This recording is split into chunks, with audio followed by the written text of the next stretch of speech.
This is a special event. It is the Heisman Trophy of defense. It is the award that gives back to a side of the ball that doesn't get as much glory. Thank you, Charlotte. What a high level of excellence Bronco Nagurski brought to the game. He's an inspiration to anyone who loves the game of football. My football story is not about playing for the Carolina Panthers. My football story is from the time I was 5 years old. All I ever wanted to do was play for Wayne Hills High School in northern New Jersey. I was a part of something, and the purpose of what we were working for was greater than any one of us. We come out every day to compete, and the only way we can get better is we, compete against each other hard. It's important to note that sometimes the signs that we ask for are right there in front of us. Win or lose, there was always a message in there. It's about what we do with the adversity we face. You can have a dream, but you better be prepared for that opportunity.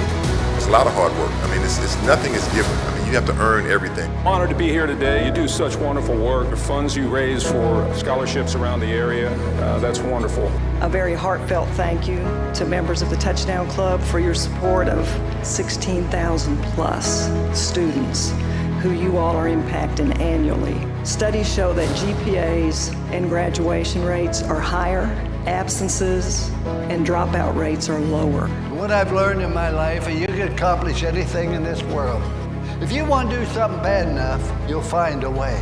But it's important that everybody in this room and beyond understands that it starts with us. You see these kids on the come up, you gotta let them know.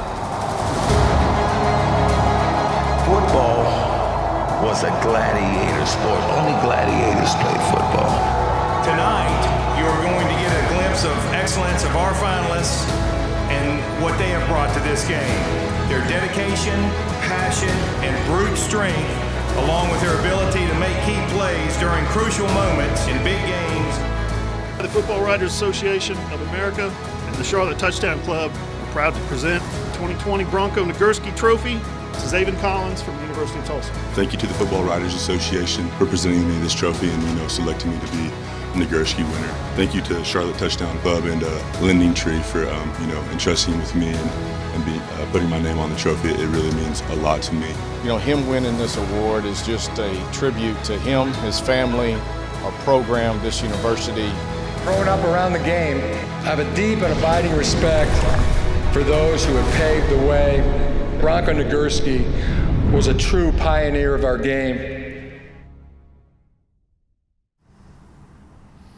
With the challenges of a virus gone viral, the Carolina Panthers, the National Football League, the Charlotte Touchdown Club could easily have just gotten in a bunker, called a timeout, and tried to wait until things calmed down. But that would have dishonored this unbelievable game of forward progress, a warrior game, a game played by proud individuals and coached by proud individuals as well. Welcome to a special day. My name is Mick Mixon. I work with the Carolina Panthers. My broadcast partner Jim Szoke also joins us here, and together Szoke and I will have the honor of interviewing shortly Szoke, one of the most iconic players of all time. I think you're old enough, I know I am, where Joe Namath caught you right in the wheelhouse of your young adulthood. It's one of the legendary names, iconic players in the history of the NFL to have Joe Namath joining us, and we'll do that in a couple minutes, obviously, as we roll through our program today. But it's also draft day. We'll talk about Joe's impact. He got drafted in two leagues, NFL and AFL, back in the day, but the Panthers with the 8th pick in the draft tonight. So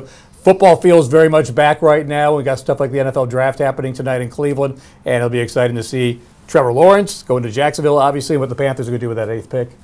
Joe Namath was the 12th overall pick in the draft, so the Panthers picking at 8 could end up with a gold jacket type of talent. We shall see. All right, Szoke, we got the Broadway ticket raffle that is ongoing, and what can our viewers and members of the Touchdown Club have a chance to win today? Yeah, this will be on your screen. You can look and see the connection for this, but there's still a few more tickets that are available to enable us to award all 10 prizes. And attached is the list of prizes and details that you'll see here, and you'll all be able to click the link on the screen and participate, and you can just kind of read through and see all the different prizes that are still available there for that drawing to be held on April the 30th at 10 a.m., so keep that in mind. And we begin basically a new season of Luncheon series, so you saw a little promo of what's coming up with the Panther one coming up May the 27th. Greg Olson, Luke Kuechly, Thomas Davis, and that'll be the first in-person one as we all kind of gather again and get back together with that. Will be a lot of fun. Mike Singletary, the former Chicago Bear great and former coach, is scheduled for June, and Phillip Rivers will be sometime this fall. That's just among some of the names that'll be coming up this year. And for those of you, too, because we appreciate your support with the Charlotte Touchdown Club, there are opportunities as well to be sponsors with some of the awards, including the Bronco Nagurski Awards banquet, also the High School Coach of the Year Award, Carolina Panthers Community Impact Player of the Year Award, and the Luke Kuechly High School Defensive Player of the Year Award. Who wouldn't want to have their name attached to some of these great awards that'll be given out throughout the year? Excellent. All right, it's all going to be fantastic, and we're all excited that the Luncheon Series is returning and returning in a big way. All right, our president, the commander-in-chief, is going to introduce himself. You may not know that Andrew is an attorney specializing in construction litigation, West Virginia University law, and our president is here now with a brief welcome message. Good afternoon. My name is Andy Colacerto, and I'm the president of the Charlotte Touchdown Club. And on behalf of the club, I'd like to thank all of you for being here today to kick off the 2021 season with New York Jets legendary quarterback Joe Namath. Where to start? The last year has been trying on everyone, professionally, personally, and socially. Today, although we're not yet back together in person, it's starting to feel like we're making steps to return to normal. The last year has been a challenge for the club, continuing to support our mission and our obligations to the community without the benefit of any events caused us to improvise the same way so many of you have adapted your own businesses. And I'm happy to report we're pushing forward, and we are stronger today as a result of the trials and tribulations of the past year. Obviously, it would not have been possible without the help and support of the club's sponsors. Undoubtedly and undeniably, there's only one reason we're still standing, and that is because the club's sponsors stepped up and supported this club when many were facing uncertainty of their own. So let's not mince words. We are eternally grateful. Through the support of our sponsors, I'm very proud to pass on that since the club's inception, nearly $3 million has been raised and donated to this community. With your continued support, we will continue to serve those in need. Now, back to today. What an incredible honor it is to have Joe Namath in the house with us, a cultural icon, a football legend, here to share his history and experiences during a Hall of Fame career. Today's luncheon, which is sponsored by Hickory Tavern and Char Bar 7, is only the beginning. We have an exciting year lined up, including Panthers greats and club supporters Greg Olson, Luke Kuechly, and Thomas Davis. We have football great Mike Singletary, as well as Shane Beamer from the University of South Carolina as our Bronco Nagurski keynote speaker. We're looking forward to a great year. So again, thank you all for your continued support, and we anxiously look forward to seeing you all in person as soon as possible. But in the meantime, enjoy Broadway Joe. Thank you, Andrew, for those words. And it's so much happens behind the scenes. You know, we see the pomp, the circumstance, the banquet, the Nagurski thing. It's all a blast. But behind the scenes, the Charlotte Touchdown Club's mission remains a noble one, and there is no reason why they cannot be undefeated in the mission that they are dedicated to. So rather than you hear about that from Jim Szoke and myself, now please direct your attention to a couple of inspirational testimonials. Hi, I'm Nelson Garner, Director of Athletics for Union County Public Schools. Here in Union County, we feel so fortunate to have a relationship with the Touchdown Club. When it comes to education-based athletics, they share and understand our mission of developing leaders for tomorrow and using athletics as a platform to do that. From their many programs, including the Leadership Forum, the scholarship programs, the opportunity for our student athletes to interact each year with the Bronco Nagurski finalists, these are all opportunities that reinforce the values that we try and teach each day. We're also very appreciative of their financial generosity to our schools each year. That's never been more important than it has been in the past year, and we're so grateful and look forward to the relationship continuing for years to come. Good afternoon. My name is Chad Duncan, and I'm the Director of Athletics for Gaston County Schools. The relationship between Gaston County Schools and the Charlotte Touchdown Club has been one that our Gaston County schools are truly appreciative of. Whether it be the truly fantastic leadership lunches with fantastic speakers, scholarship opportunities for our schools and student athletes, or the whole Bronco Nagurski Awards experience, the Charlotte Touchdown Club has done an exceptional job of reaching out to our schools and supporting them in more ways than most people know. With the assistance of the Charlotte Touchdown Club, our schools and student athletes have been provided numerous opportunities and exposure that would probably not have occurred. During this very difficult time of the pandemic, the Charlotte Touchdown Club stepped up and assisted our schools with generous funds, and we truly appreciate it. With our gate funds being lower this year, obviously, we truly appreciate all of their assistance. Thank you very much, Charlotte Touchdown Club, for your support. Good afternoon, everyone. My name is Cameron Tripp, and I was the 2014 recipient of the Michael A. Kahn Community Service and Scholastic Scholarship Award. Before I get started on talking about what the award has meant to me and my family, I want to first give a special thank you to Mr. Michael A. Kahn and the Family Foundation, and as well as the Charlotte Touchdown Club. It was quite an honor to be present in 2014 at the Bronco Nagurski Awards ceremony and to receive the award from Mr. Roman Harper. Now, to discuss what the impact has had on myself and my family, I think it's been extremely long-lasting, and it spans over the last 7 years. So in high school, the award was extremely important to me because I thought it was the culmination of my family efforts and my personal efforts that culminated not only in the classroom, not only on the football field, but also in the community. Bettering my community and leaving a place that had done so much for me a better place than it was when I got there was extremely important. I was fortunate enough during my 4 years of high school to be involved in a variety of different nonprofits that were very important to myself and my family. Was able to be a 4-year football and basketball player at Piedmont High School in Monroe, North Carolina, and then was fortunate enough to attend Harvard and play on the football team there. The Scholastic and Scholarship Award was extremely important to me because it helped me during college stay very grounded in who I was and where I came from. It drove me to be involved in many community events and to help make Boston and Cambridge and the surrounding area a better community than it was when I got there. It helped me in driving to be the best me that I could be, both on the field, in the classroom, and in the community. I cannot be more grateful to Mr. Kahn and his family for their financial support, as well as their time and energy as we talk throughout the 4 years. Thank you very much. All right, great to hear from everybody. And by now, I assume everyone's gotten lunch. I know it's a little different where we can't see each other and hear that clanking of the forks on the plates and the servers all walking around. But big thanks to Hickory Tavern and Char Bar 7 for delivering lunch to all of us today. So we really appreciate that. Always good food and a place that we support year-round. Great place to go watch the NFL draft tonight as well. Absolutely. Szoke, let's talk about the legend of Joe Namath. Other than, I'm thinking back to the 60s, other than maybe Cassius Marcellus Clay predicting he would beat Sonny Liston, unheard of in a team sport was an athlete guaranteeing victory. Joe Namath saying, we're better than the Crew Cut Colts, we're going to whip them, I guarantee it. I mean, that to my little boy, I was 10 years old, I mean, that to me was it just captivated me, and that he backed it up meant even more. What do you remember about the start of his career? Yeah, you're right. There's so few athletes that transcend sport to where everybody knows their name. Like you mentioned Muhammad Ali, Joe Namath would be in that category of athletes that just everybody knows who they are.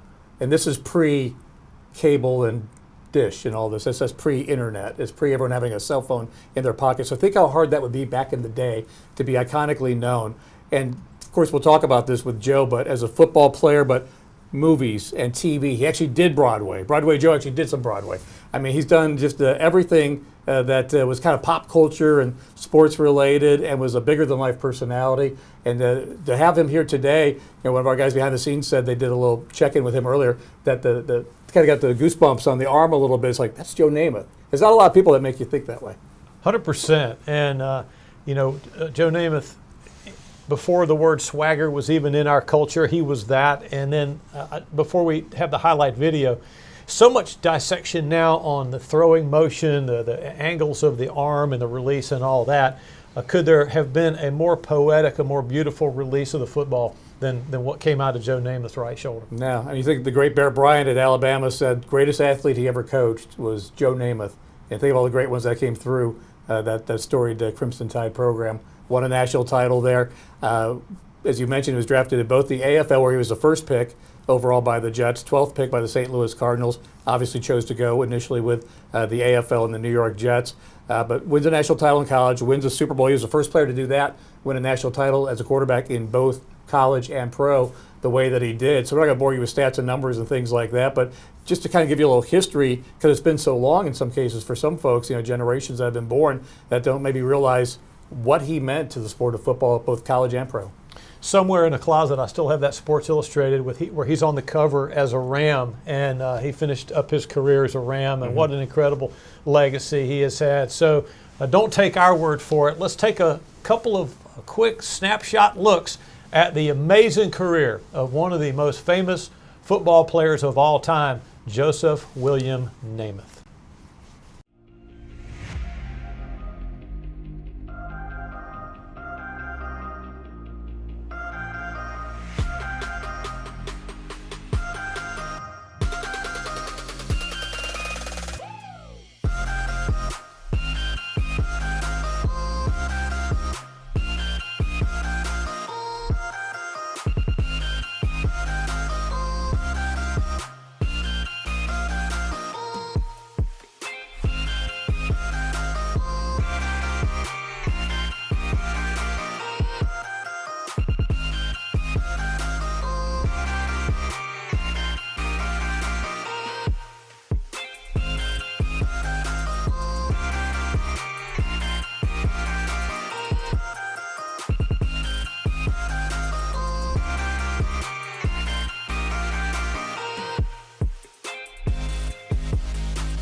All right, it is that time.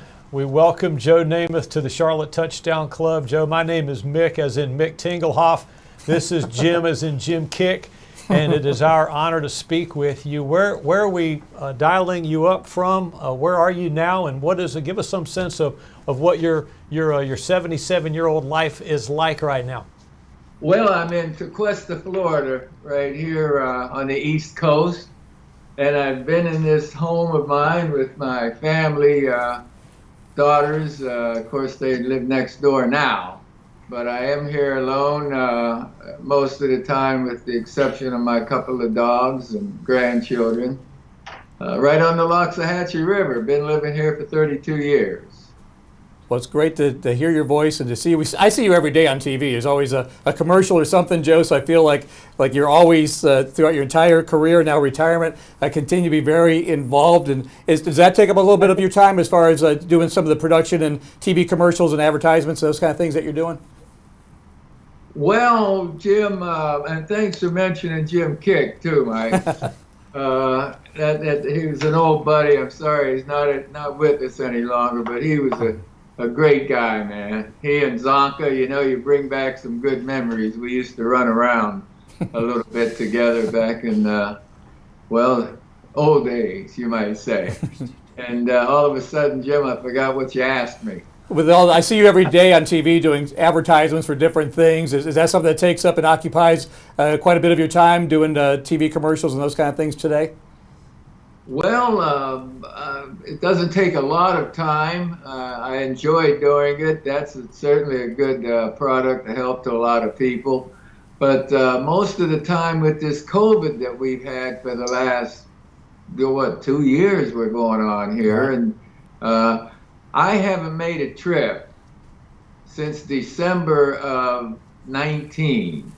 The last trip I had, I went up and watched the Alabama team play Arkansas, and then went up to Birmingham, and we had a special outing for our foundation and people in Birmingham. I flew back here and haven't been on a plane. It's the longest it's been since I was 18 years old.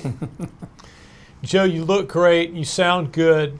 And we'll talk about your career in a bit more detail shortly. But did you leave this violent game? Did you leave the game with, I know you had some knee injuries, but did you leave it in pretty good shape physically? Well, yes. I don't like to complain about things. I've been a healthy guy, and I just have had joint issues. The knees, I have artificial knees. I have both artificial hips. I've had operations on both of my wrists and hands. There's some aches and pains, but overall, I'm in good physical condition. I did have some concussions, of course, and had a lot of help from the people down here at the Jupiter Medical Center. We took a brain scan, and we saw what the problem was, and I started taking hyperbaric oxygen therapy. And it took me about 7.5 months to do 120 dives, and the cells in my brain that were dark on the scans that weren't getting the blood flow gradually lightened up and got blood flow. After 40 dives, you could see a marked difference. After 80 dives, my brain looked normal. After 120 dives, my brain looked normal. We went back and did another scan 2 years later, 3 years later, 5 years later, and it's a healthy brain. So I've been lucky, and I'm certainly a proponent of anyone that has ailments to try to get the hyperbaric oxygen therapy, because it's good for every cell in your body. That's great for you to share that. That's probably very helpful for a lot of people that are watching this today to know that, Joe. And I joined you, by the way, in the hip replacement club just a few months ago, so I know what you went through. I was not as bad as the knee, from what I understand. Sports science has changed so much. I mean, back when you played, surgeries were so much more invasive with the cutting and all that. Do you marvel at someone like Tom Brady, who's 44 years old or so, playing at the level he's able to play and win a Super Bowl, because the medicine has changed, nutrition has changed so much, but the world has changed so much that they're able to play so much longer now? There's a couple of great subjects. You mentioned Tom Brady first, and we all know he's a unique man. He's done things certainly on the football field, and some great things off the field that no one's ever done before. Tom, with 7 championships under his belt, Super Bowls, that's a remarkable feat.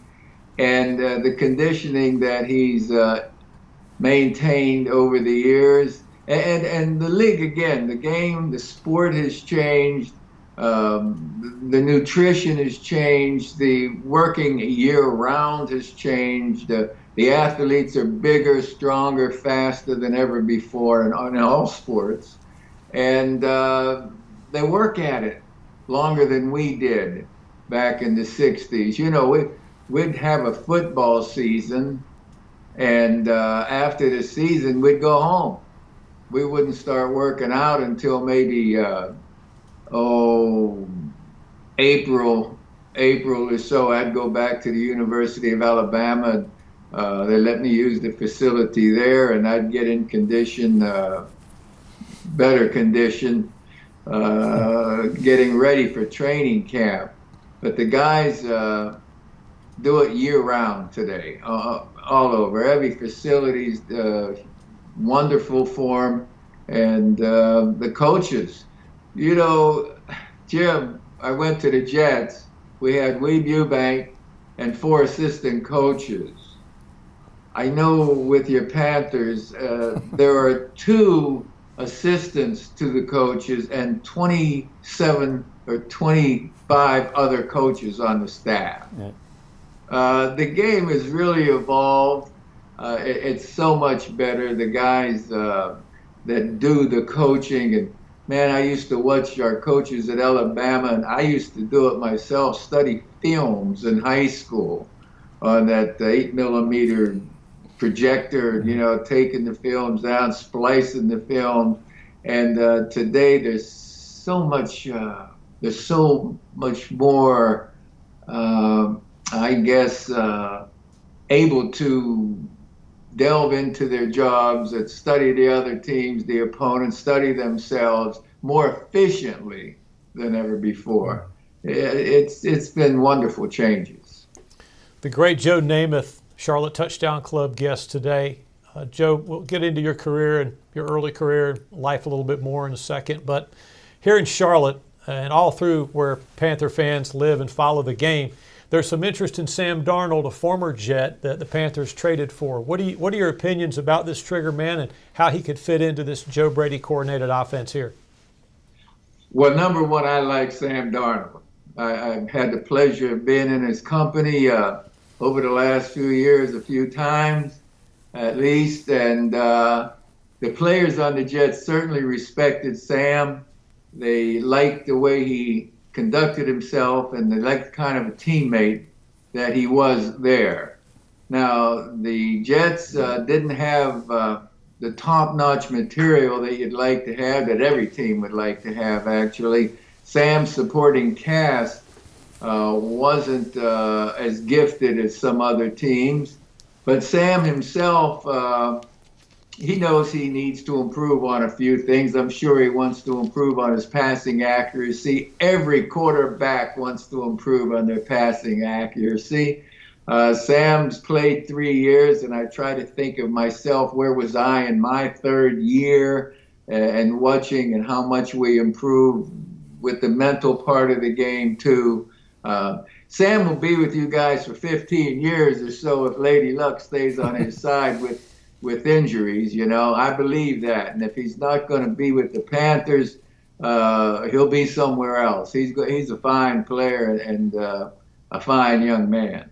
That's a great recommendation from Joe Namath, so we're excited to see him play in a Panthers uniform and see how it goes. We'll see if they pick up somebody in the draft that'll compete with him, but for now it's Sam Darnold. For you, you had an option. You came out at a very interesting time in league history where there was the AFL where you were the first pick with the Jets, of course.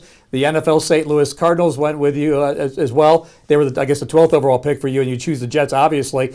But one of the things I read about you was that with St. Louis, one of your requests was you wanted a Lincoln Continental as part of your negotiating. Is that true? You know what? I had a high school teammate and friend who went to West Texas State, and a couple of days before the draft, he asked me what kind of short you going to ask for, man? What kind of car are you going to ask for? And I said, I don't know. I talked to Coach Bryant about what to ask for financially, but I didn't think about the car part. And he suggested, he said, oh man, those Lincoln Continental convertibles with the barn doors, they open up like that, man. He said, you need to get that car. And I didn't even see one, and I asked for it. I took my buddy's word for it. And the guys from the Cardinals, that the draft back then was big time different, Jim. Mike. I mean, it was on the radio, supposedly, but we didn't know in Tuscaloosa, Alabama. There were 3 TV stations at that time, ABC, NBC, CBS, and none of them carried the draft. I didn't get a call from anyone that had drafted me. What happened is the St. Louis Cardinals, a couple of days after the draft, showed up in the athletic dormitory at Alabama where we were staying, the ball players, and I'm up in my room, and the intercom buzzes, "Hey, Namath, there's a couple of guys down here to see you. They say they're from the Cardinals." I said, "What?" Okay. So I went down and brought them up to my room, and that was the beginning of the negotiation with the Cardinals. They actually opened the briefcase and had the contract. First, they asked me what I was going to ask for, or what I thought I should get remuneration-wise, and I told them, I'll tell you guys, after the Auburn game, I was in the locker room with Steve Sloan, our quarterback, who had a knee like I had a knee, and I was putting his sock on, and Coach Bryant came over to us, and he looking down, he said, "Joey, you know, those guys are going to come and ask you about signing a pro contract." He said, "You have any idea what you're going to ask for?" I said, "Well, sir, Don Truell, who happened to be a fine quarterback and signed, I think, with the Oilers the year before." I said, "Well, Coach, Don Truell signed for $100,000 last year. I was thinking about asking for $100,000. And Coach Bryant took a big old long draw off of that Chesterfield, and he thought of me, he said, blew it out. He said, "Well, you go on and ask him for $200,000. That's a better place to start." So whenever they came up in the room and sat on my bed, and I sat on my roommate's bed, they asked me what I wanted. I said $200,000. And they acted like they had a stroke, heart attack, falling. They started going, "Oh my gosh, oh, he wants $200,000. And I said, "Sir, and the new car too." "Oh, he wants a new car." They're looking at each other, making me feel like, wow, I don't know what. I was feeling awful for asking. And he says, "What kind of car you want?" And I said, Lincoln Continental convertible." Oh, sure. He wants a Lincoln Continental convertible. Man, it was crazy. And the man pulled out the contract and wanted me to sign. I said, "No, sir, wait a minute." Coach Bryant had told us, our team and the guys, we had a few guys that had a chance to sign a contract. He said, "Don't you guys take anything from any team." We had a bowl game coming up January 1st against the Texas Longhorns in the Orange Bowl on New Year's night, first night game that they played the bowl game. And Coach Bryant said, "I don't even want you taking a Coca-Cola. Don't take anything from those guys. You're not allowed to. We got another game coming up." And so that was what I told the guys. I said, "Excuse me, I can't sign anything, man. We got a game coming up in January. I can't do that." So I didn't sign, and I figured out I needed help. So I called my buddy in Birmingham, a lawyer who was equipment manager on the Alabama baseball team and football team back in the 50s, the 1950s. He was under Red Drew as a coach, but he took over the talking to the teams after that. Fantastic stuff. Joe, we've all seen, the boys of summer and heard the legendary stories about Bear Bryant and training camp and all that. What was that like? What was your relationship like with Coach Bryant? Well, first of all, I did do some homework. I knew that Coach Bryant had two other former Western Pennsylvania quarterbacks. And I really believe that's how he did reach out to me in that area of the country. He had Vito Babe Pirelli, who was known as the Kentucky Babe at the University of Kentucky. And he had George Blanda, who was also at the University of Kentucky. So Coach Bryant, he knew some players from Western PA. He certainly, he coached at Maryland too and had some players there. And I was home in August. I didn't want to go to college. I wanted to play professional baseball, and I had an opportunity. But my mother wanted me to go to college. And gosh, August, there was a knock on the door. My mother and I are only two in the house. And I go open the door, and it's this guy standing there. And he introduces himself as Howard Schnellenberger, assistant coach, University, Alabama. I said, say that, sir, what? And I invited him in the house, and my mother and I sat down in the front room, the living room with him, and Howard was wonderful.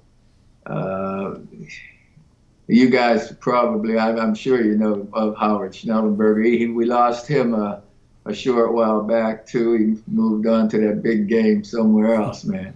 But anyway, Howard convinced my mother that the University of Alabama and Coach Bryant really wanted her son to come down there, get an education, and play football.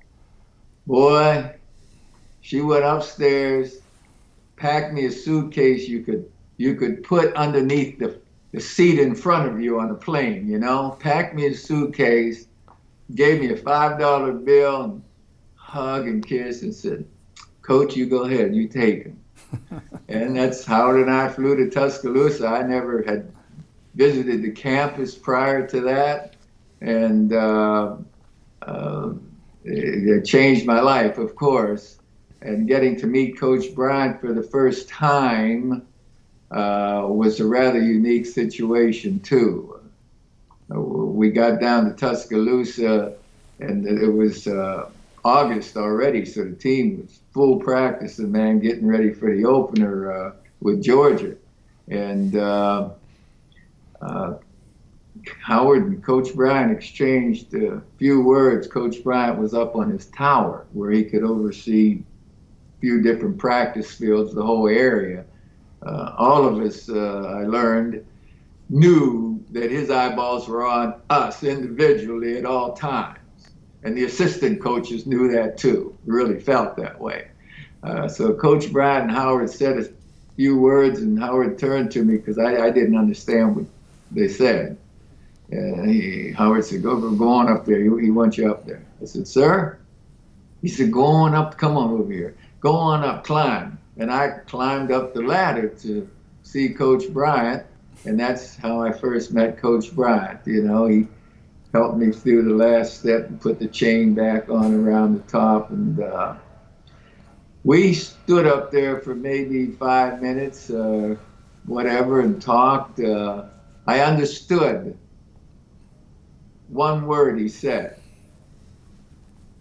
He'd point down to the field and say, everybody will be a stud.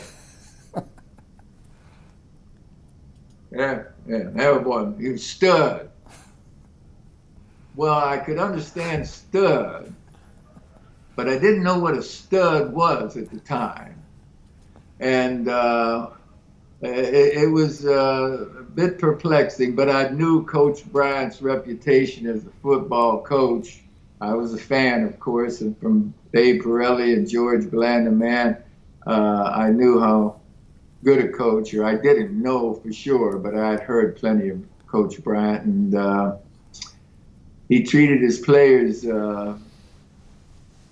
demanded respect from his players for everyone else.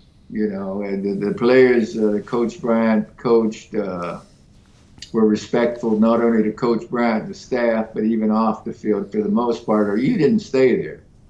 You got run off.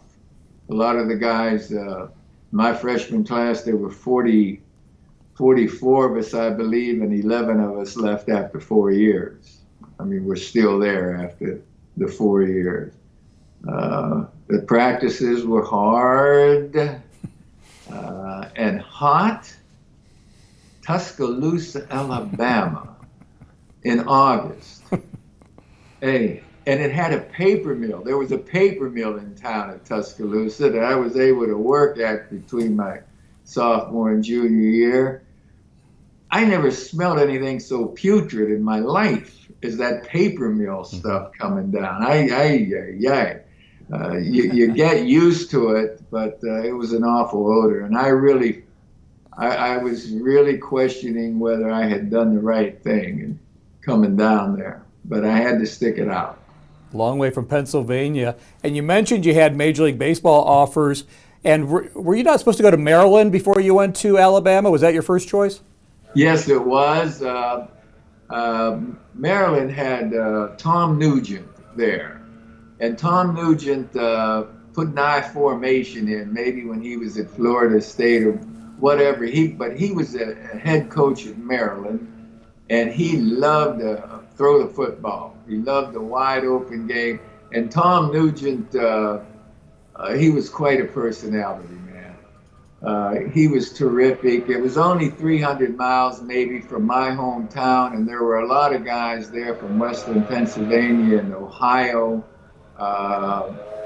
guys that I got to know after visiting Maryland. So yes, I wanted to go to Maryland ultimately. I visited schools all over the country, as far west as Arizona State and south to Miami and the Big Ten.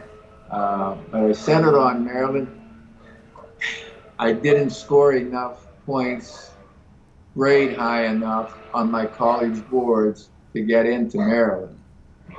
So Tom Nugent let Coach Bryant know that. You know, Coach Bryant, that was his first head coaching job at the University of Maryland after he came out of the military. I gather Tom Nugent called Coach Bryant and let him know that I was still out there. And so, boy, like I say, that knock at the door, Howard Schnellenberger was there, and I went on down to Tuscaloosa with him. The start of NFL history and football history in a way that helped you rise to national prominence. Joe, why did you know? You know I'm at home now. You can hear the guy with the blowing machine outside, right? I used to do that work until I couldn't. I had to get somebody to help me there. But that was the luckiest thing that one of them had ever happened to me. Getting to go to Tuscaloosa and be tutored, coached, taught by Coach Bryant and that staff, and the teammates that I had, man. All of them, you know, you're not going to please everybody all the time, and every football team has different personalities. And some guys might not even like the way you walk, talk, or whatever. But you do your best to be respectful with one another at least, and you can get accepted. You do your talking on the field for the most part, and that's what I did. And we had a good team. I was a freshman, and our varsity won the national championship that year. We had a terrific team. Leroy Jordan, you may remember, played with the Cowboys, a linebacker for 15 years or so. Billy Neighbors, all pro up there at New England, which was Boston Patriots at the time. We had some, we had the national championship team, and we freshmen had to practice against them every day. So that was a bit intimidating for some of us, but we learned from them. Jim and I were talking before we connected up with you about your legendary, we're going to whip those crew cut Colts, I guarantee it. When did you realize that New York Jets team was a special group? Well, we thought we were good going into the '68 season. That was my fourth season in the league. We had some veterans that were really good, and we had brought in some guys to make our team even better. We have one of the guys being inducted to the Hall of Fame this weekend, maybe. Or was it last weekend? Winston Hill, our offensive tackle. Don Maynard's in the Hall of Fame, along with a couple of other Jets, Mawai and Curtis Martin and Coach Eubank. But we weren't far away in '67, you see. The '67 regular season, the game was so different back then. You know, I never took a snap in the shotgun position. You were always under center. So every pass you threw, you had to drop back that 8 to 10 yards, which is fine. The passing game was different, and in '67 we actually set a record for most yardage passed in a season, 14-game season, rather than 16 games as today. And we knew we had a good team. We were gelling, especially toward the end of the season, man, the last part of it. So going into the championship season, we felt pretty good. And we won against the Kansas City Chiefs at Kansas City on opening day. You know, the first game of the season, we went down to Kansas City. And Kansas City, you know, had played in the championship game the year before that against the Packers, and they lost. But Kansas City was a heck of a team. They may have six guys off of that team that's in the Hall of Fame, off of that same team. But we went down to Kansas City, and Hank Stram was a real wonderful coach and a great character to see on that sideline. Anyway, we were winning 20-19 with 3.5 minutes left in the game. We're backed up on our own 1-yard line. They had Jan Stenerud as a kicker, who, you know, is a Hall of Fame kicker. We kept the ball for that 3.5 minutes. We run Matt Snell up the middle there, and we gained a couple of yards, missed Maynard on a quick slant, came right back to it, hit him. We held the ball for the rest of the game, 3 minutes and change, and beat Kansas City 2019. Man, that really propelled us into some confidence. We went up to Buffalo the next game, man. We're going to beat Buffalo. I throw 5 interceptions. I told a buddy of mine on the way to the game, he asked me, he said, what do you think about the game? I said, they got a rookie quarterback. We have the best defense in the league. I said, how are they going to score? Well, I threw 5 interceptions, 2 or 3 were run back for touchdowns. And when my buddy picked me up at the airport to get back into Manhattan from LaGuardia, he said, oh, Joe, I found out how they could score. Well, naturally, our defense was a little bit upset. Our defensive coordinator, Walt Michaels, was really upset. And we had talk on the plane after that game. And we changed the game up a little bit. The game plan wasn't throwing as much. We didn't lose again until we played the Broncos in Shea Stadium. About our 6th game or something, but we didn't practice outdoors one time. We practiced in the hallways of the stadium, in the corridor, concrete, you know, and 20 feet between the walls. And about Thursday of that week, Friday of that week, Coach Eubanks standing there looking at practices. We're not ready, Joe. We're not ready. I said, oh, Coach, come on, man. We're ready. We're going to get them. I mean, Denver didn't have much.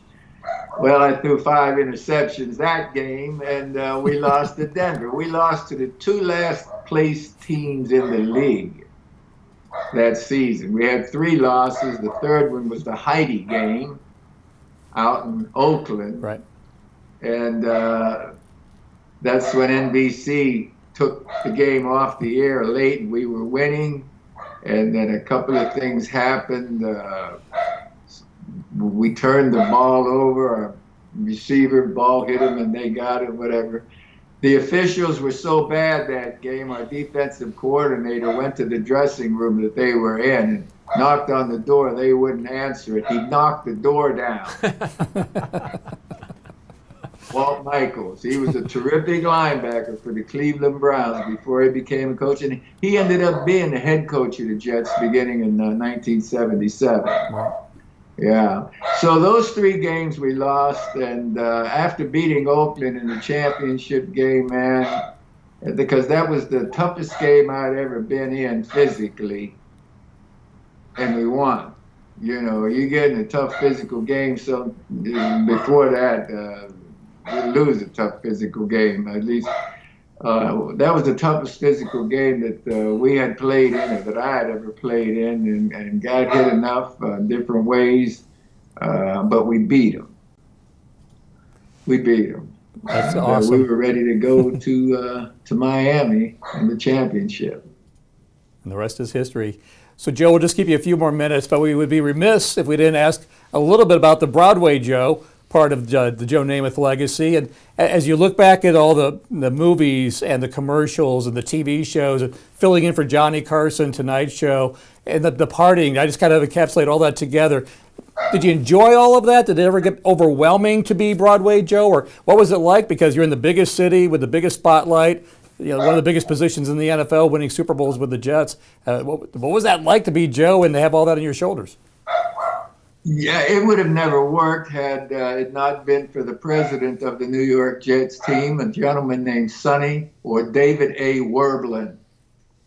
Mr. Werblin, at one time, was he and Lou Wasserman controlled Music Corporation of America, the entertainment world out there in Los Angeles. And in fact, I first talked to the Jets. They flew my friend and attorney, Mr. Mike Bite, and I out to Los Angeles, to Beverly Hills, to the Beverly Hills Hotel, which I couldn't believe that place. I mean, it was just so beautiful, pink and green and trees and flowers and all. Mr. Werblin took us over to say hello to this actor named Ronald Reagan. We got to visit with Jane Whitman, another actor, an actress also. Mr. Werblin believed in the star system.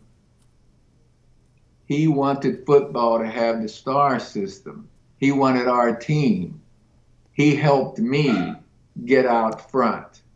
I like to communicate, and Mr. Werblin was the first owner that I was aware of, or word got to me. I mean, football teams didn't invite the media out to the stadium for practice and give them donuts, coffee, and sandwiches at that time. You know, he catered to the media, and they started paying attention because, you know, the New York Giants ran the town, the football team. I mean, they and Bass and Nixon, but the Giants were terrific over the years. And Mr. Werblin in the AFL had to get it going, had to win New York over. And so they'd take me around town, Toots Shores restaurants, Club 21, the Broadway plays and all. And man, I'm looking at this Broadway play. Wow. I thought, I would love to do that someday. It was magic. The music.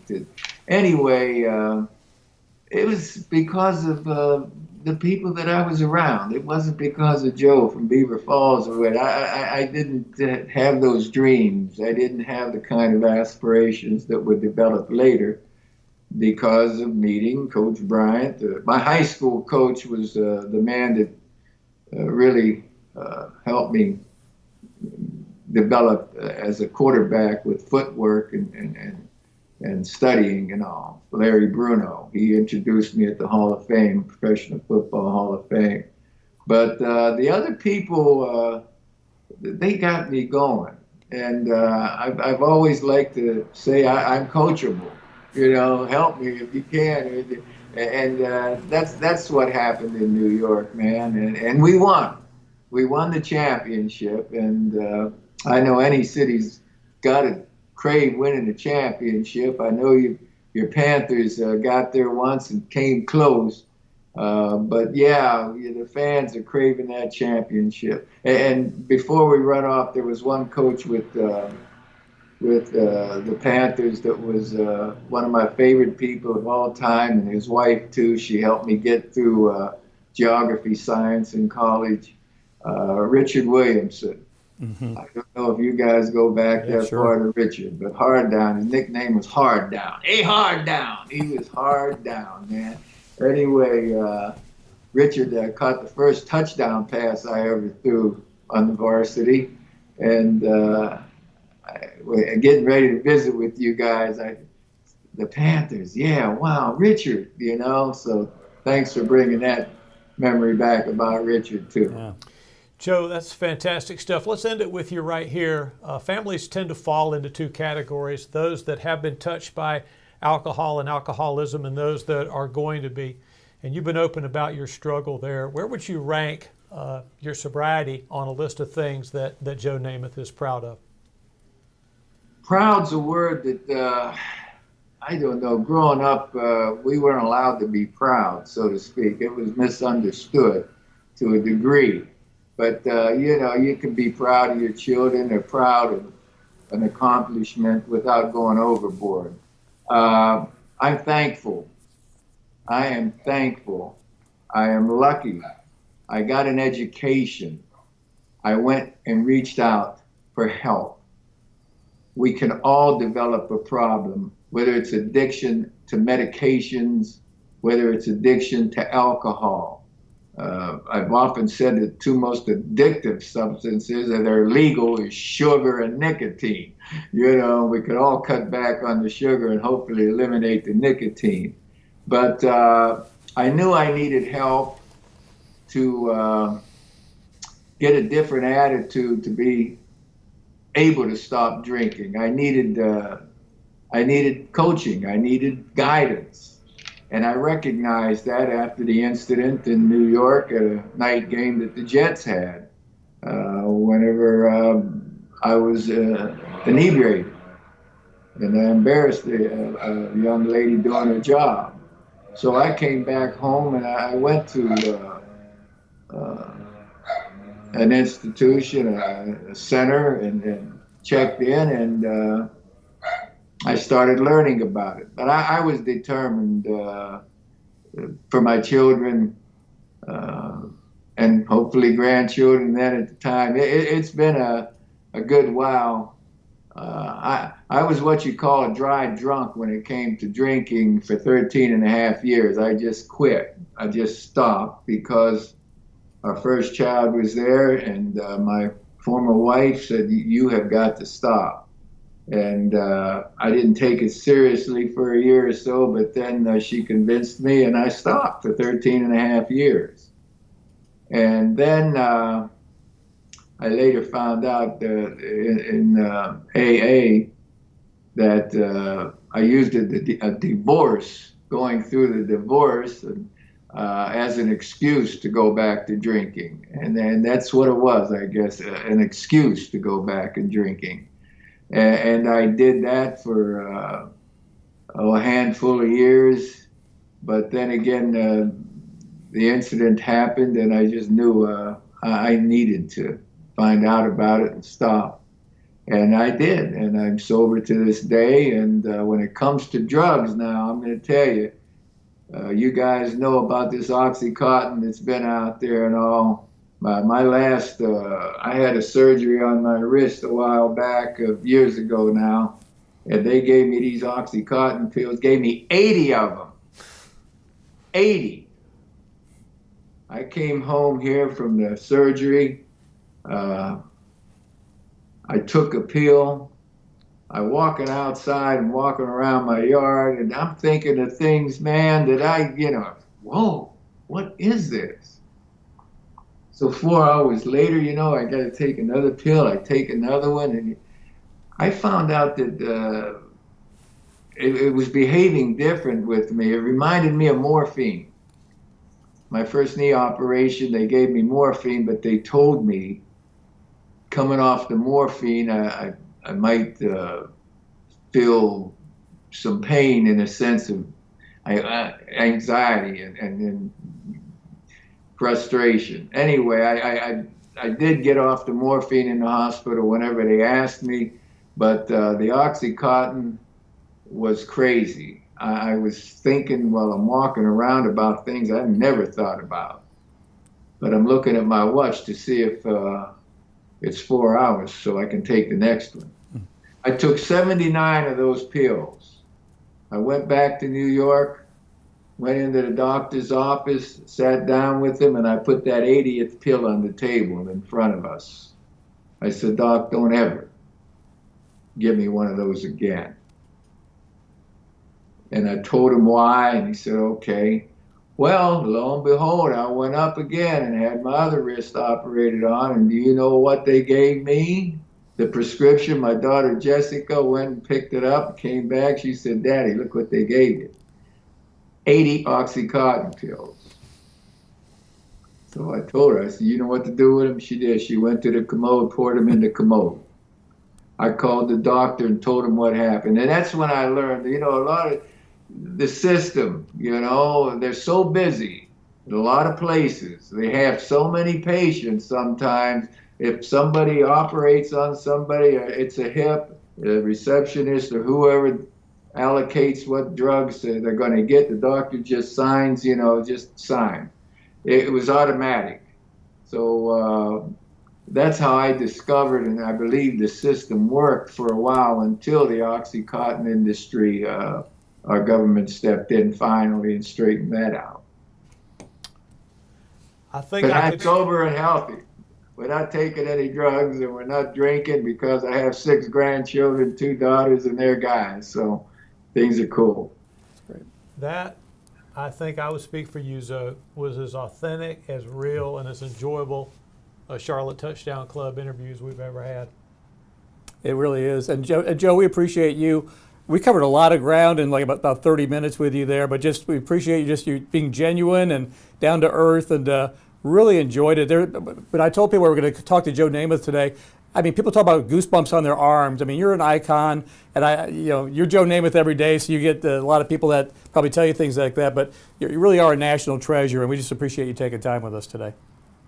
Well, fellas, I promise you, I'm thankful every day, several times. Thank you, Lord. I know I'm lucky as can be, and as I said earlier, too, we got to be blessed to be in the right environment. I really believe everything starts at home, and a lot of children out there aren't in the right environment all the time. And even some people can come in from outside and help out. And my family, I made a lot of mistakes and still do make some mistakes, but I thank God again every day, several times.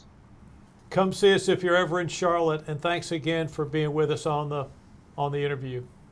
Thank you guys for having me, and someday I'll get up there. I would like to do that because, when it's not a COVID situation here. We'll talk to Sam Darnold, and he'll send you a first-class plane ticket. Well, you know what? Old Sam's earning enough. That's pretty good. He's going to lead those guys to some wins, too. I really believe Sam can play well. Good. We're counting on that. Yeah, we hope so. Joe, thanks again. Take good care. Thank you, guys. That's awesome. Thank you, Joe. That was terrific. That was a lot of fun. Absolutely. And folks, remember, coming up, we got May 27th. We've got Greg Olson, Luke Kuechly, Thomas Davis in person, May the 27th coming up. Mike Singletary later in the year, Phillip Rivers, and some others. But great to have Joe Namath today. Yeah, it's amazing. So thanks again to our sponsors. Thanks again to Broadway Joe, John Rocco, Andy, the rest of the gang. For Jim Szoke, this is Mick Mixon. It's been a blast, and we'll see you next time for another Charlotte Touchdown Club. Take care.